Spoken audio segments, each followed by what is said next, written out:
Bonjour monsieur, bonjour madame, que la paix et la grâce de Dieu soient avec vous. Je suis votre serviteur et ami, le pasteur Yvan Dalzon. Tout le plaisir est pour moi de vous entretenir à propos de la Bible. Aujourd'hui, il sera question, toujours sur la thématique biblique, de la littérature biblique. On va faire un peu d'exégèse, c'est-à-dire on va essayer de retrouver le contexte dans lequel la Bible a été rédigée. Vous savez que le peuple de la Révélation est le peuple d'Israël. Israël a parlé une langue, l'hébreu. L'écriture carrée est apparue au VIe siècle lorsque les sages grecs, les savants, les intellectuels, les savants israélites ont voulu, dans un premier temps, protéger la révélation telle qu'elle a été transmise aux premiers écrivains de la Bible. Vous savez, dans un premier temps, que l'hébreu ancien ne comporte pas de voyelles ni de signes de ponctuation.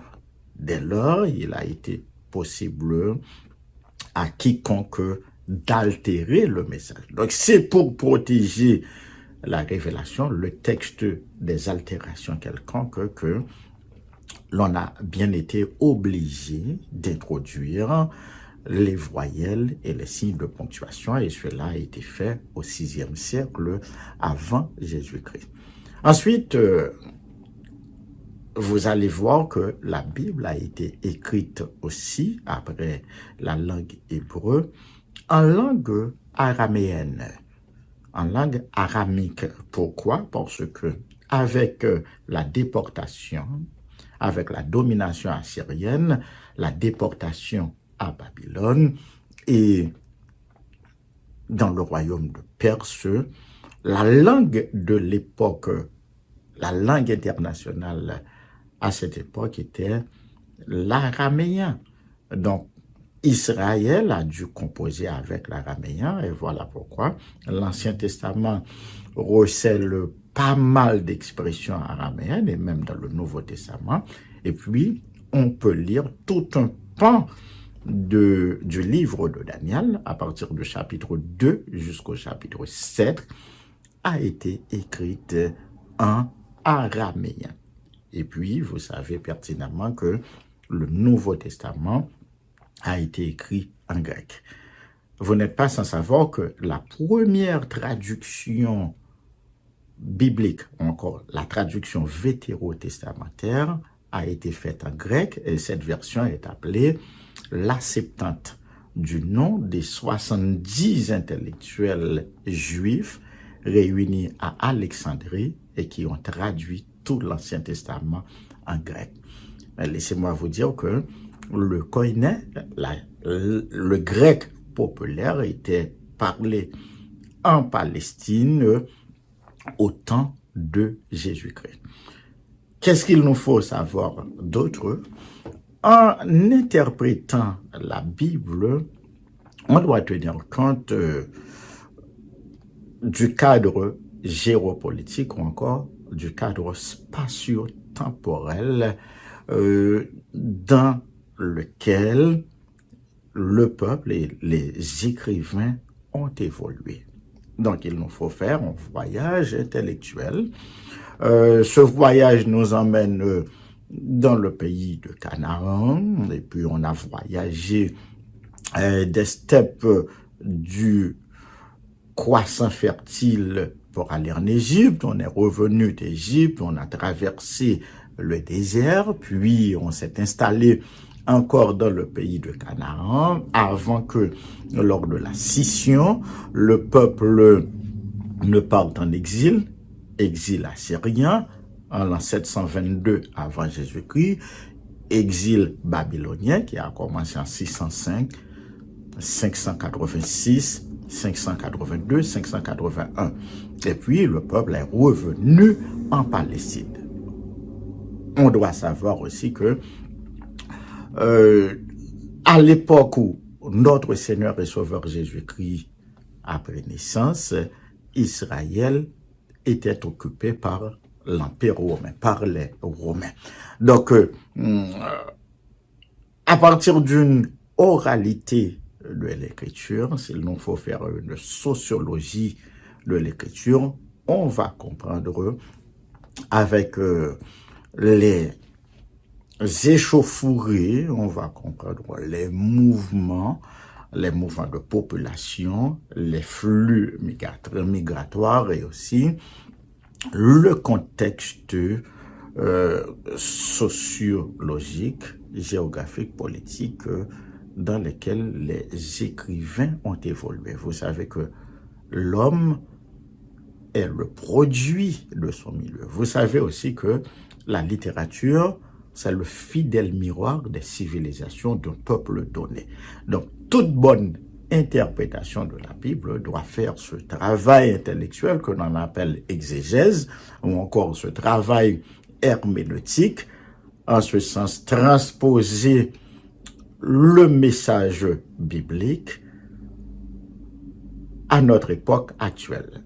Nous autres occidentaux qui vivons au XXIe siècle avons bien une façon de penser bien différente du peuple de la révélation, du peuple juif. Donc, il nous faut bien comprendre les us et les coutumes de ce peuple.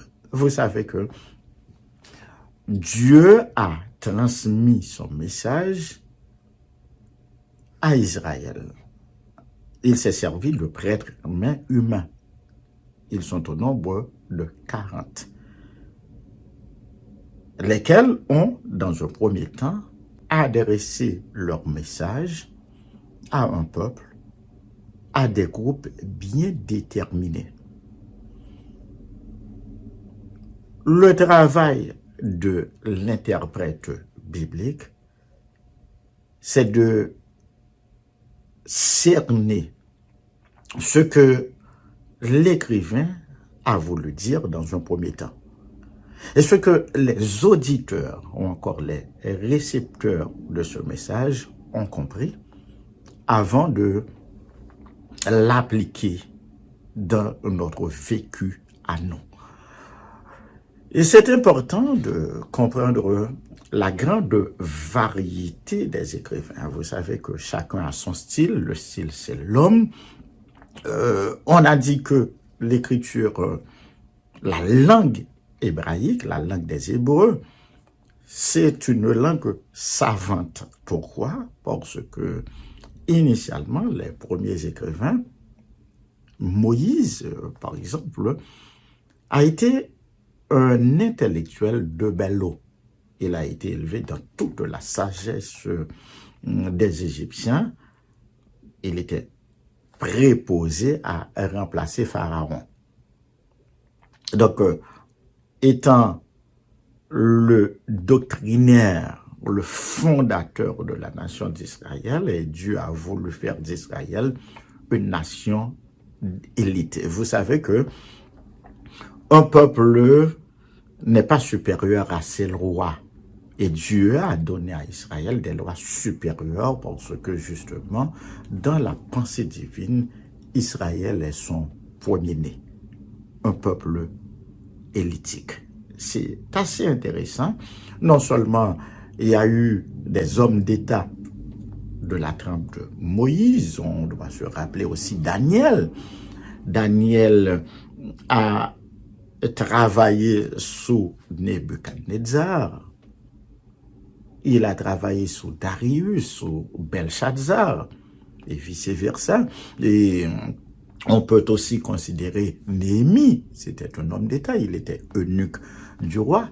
Lorsqu'il s'est senti frappé par les malheurs d'Israël, il s'est senti le devoir d'aller relever les murs de Jérusalem tombés en ruine. Esdras était scribe de son état lorsqu'il a entrepris de relever les ruines du temple. Après le décret de Cyrus, qui a autorisé un premier contingent de Juifs à revenir en Palestine, eh bien, Le travail de reconstruction du temple a été entrepris par Esdras, Zorobabel et Josué. Ensuite, n'oublions pas qu'il y a eu des militaires qui ont aussi écrit dans la Bible. Par exemple, Josué était un général, un chef militaire. Après Moïse, c'est lui qui a mené la bataille de conquête au pays de Canaan.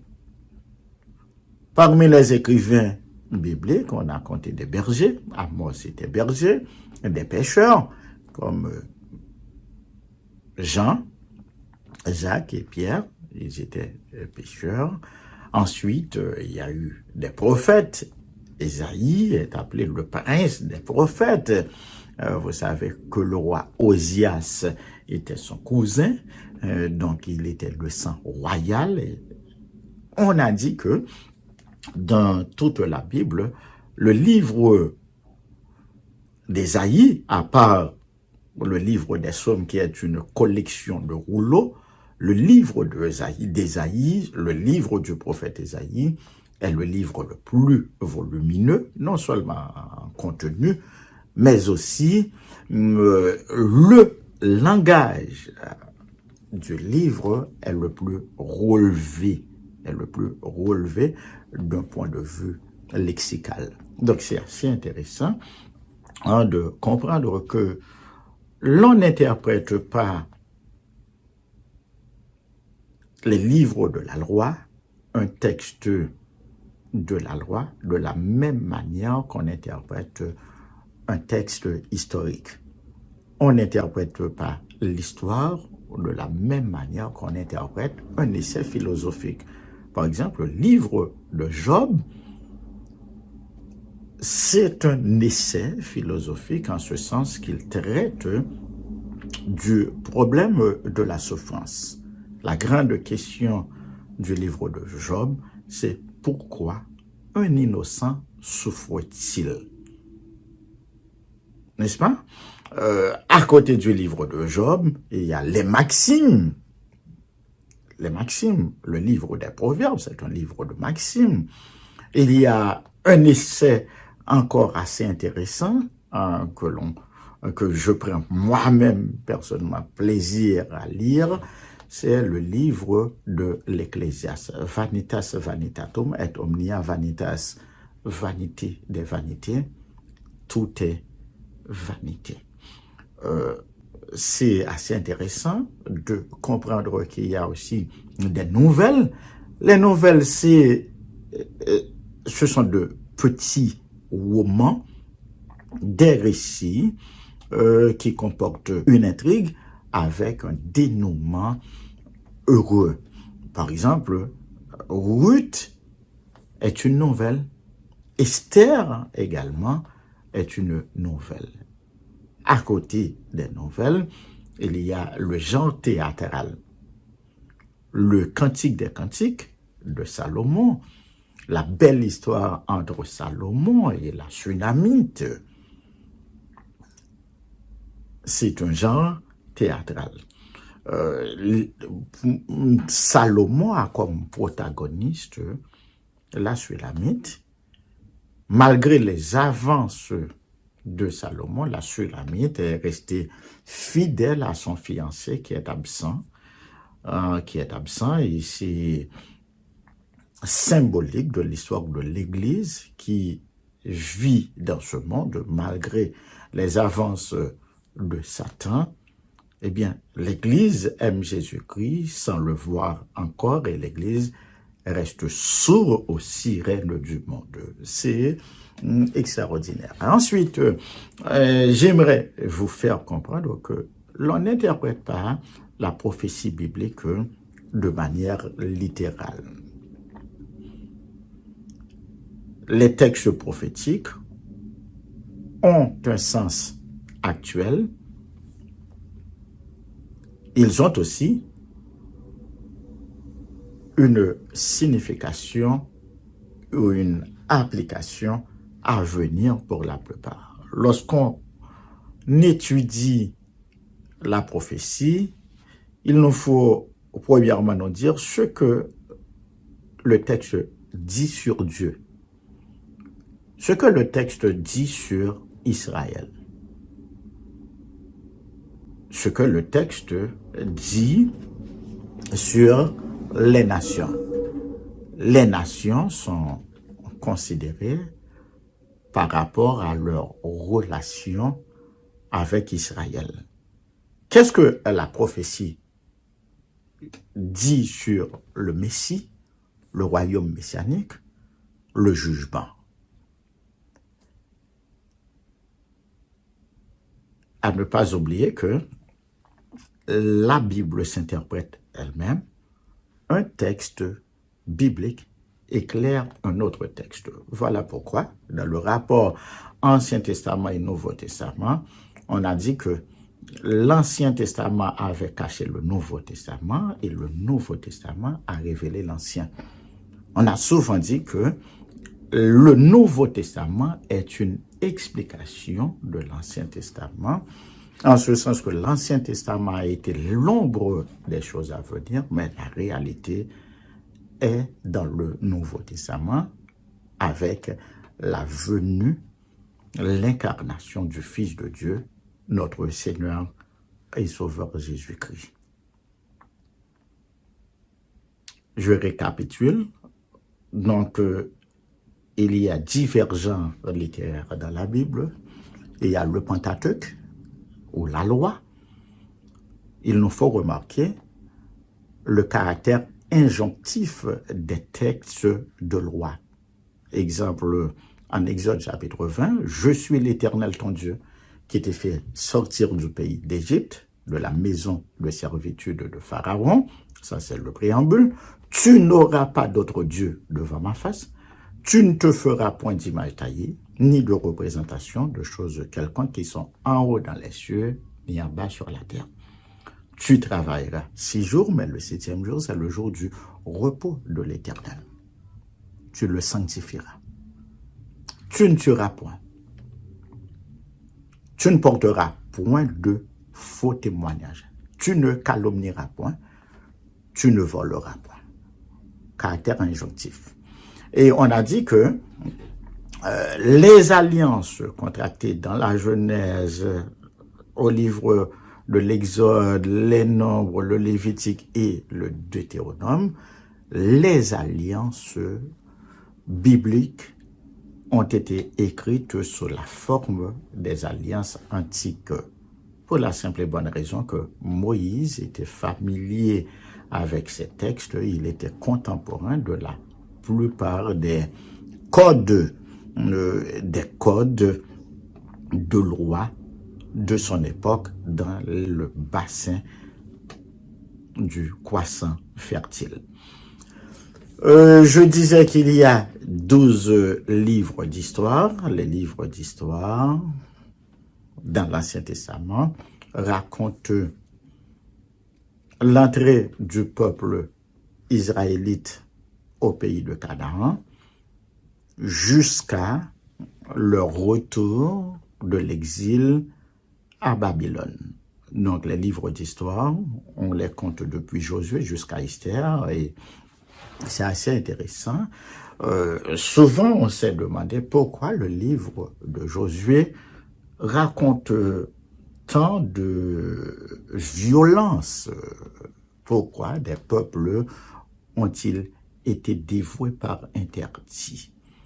À cette question, on a compris premièrement que le livre de Josué est un livre de propagande.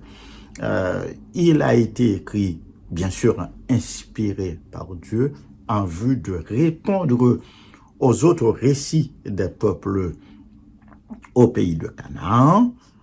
Les récits de ces peuples faisaient état de l'exploit de leurs dieux respectifs.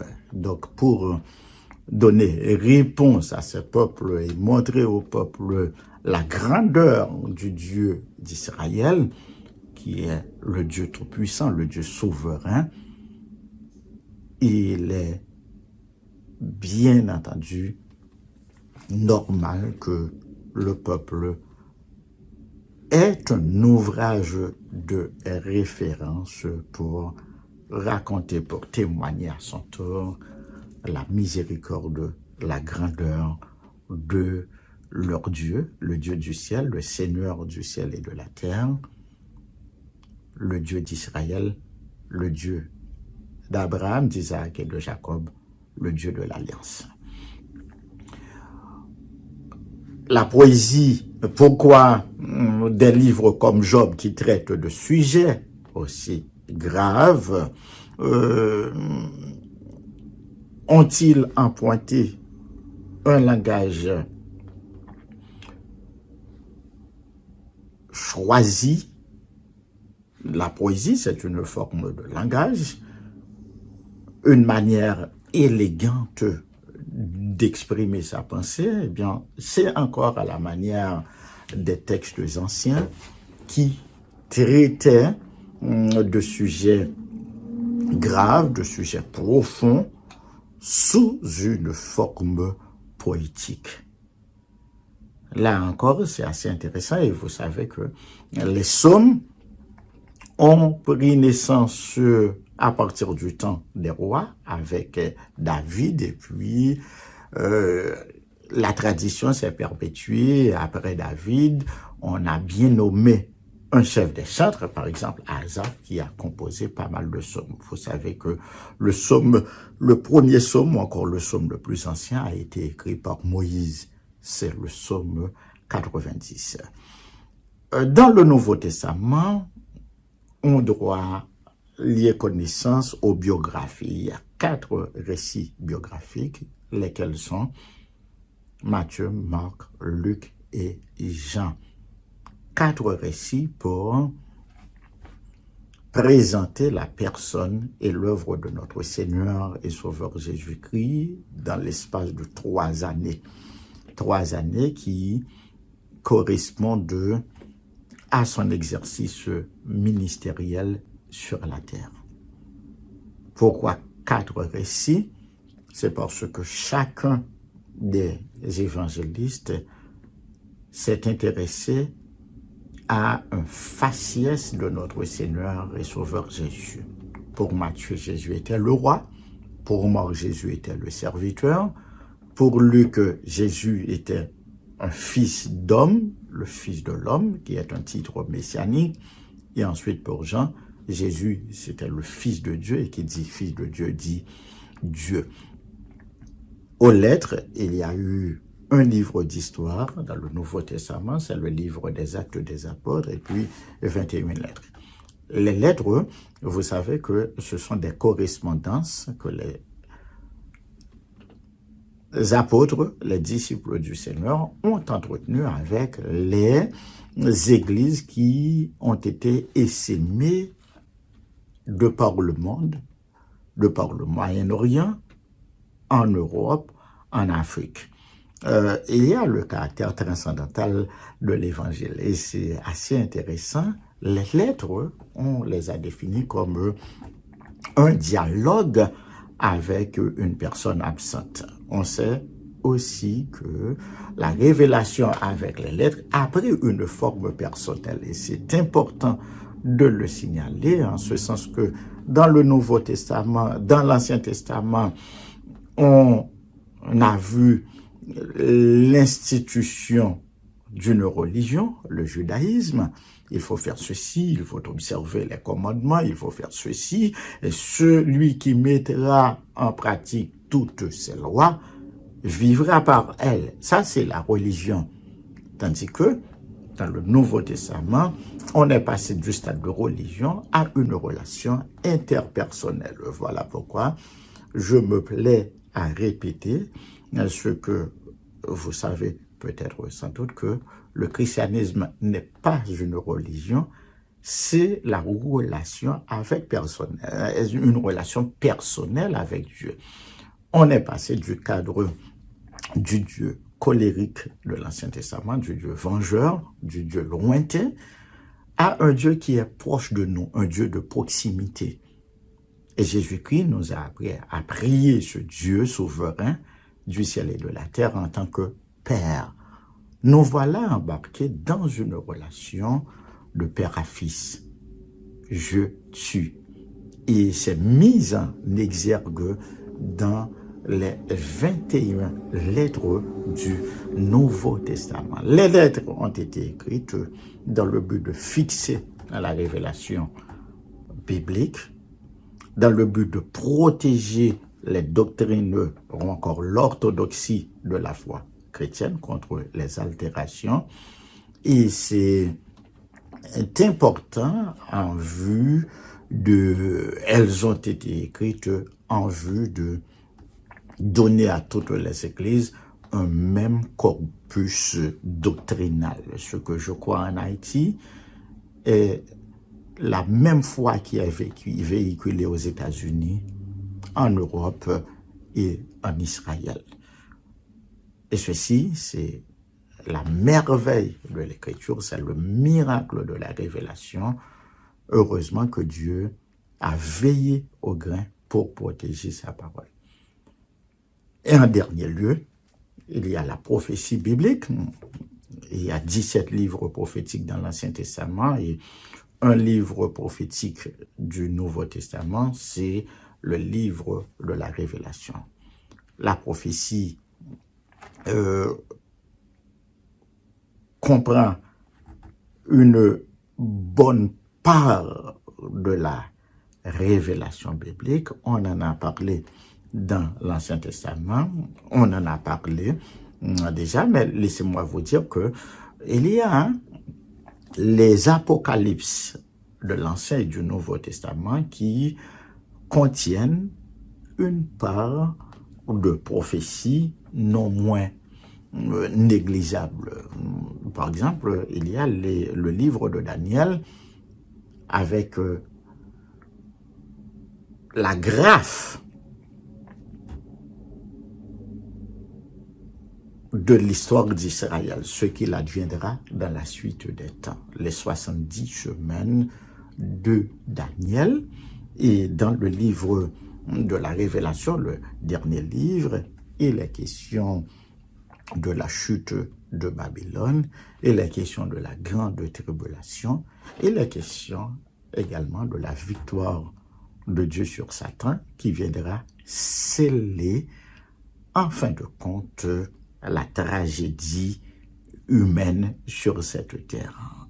Et je reviens à ce que je dis tantôt, à savoir que le récit biblique qui parle de l'amour de Dieu pour les hommes, c'est un récit optimiste, en ce sens qu'il débouche sur un dénouement heureux comme ça, où Dieu plantera sa tente au milieu des hommes, où dans la Nouvelle Jérusalem, on verra l'agneau qui est assis non seulement sur le trône de Dieu, mais aussi au milieu de son peuple, où il n'y aura ni pleurs, ni cris, ni soupirs, ni chagrin. Ah, il me tarde d'être à ce jour, d'être en la présence de notre Seigneur et Sauveur Jésus-Christ, pour mêler ma voix à celle des anges, des archanges et des séraphins,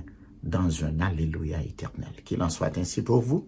C'était avec vous, votre serviteur et ami, le pasteur Yvan Dalzon.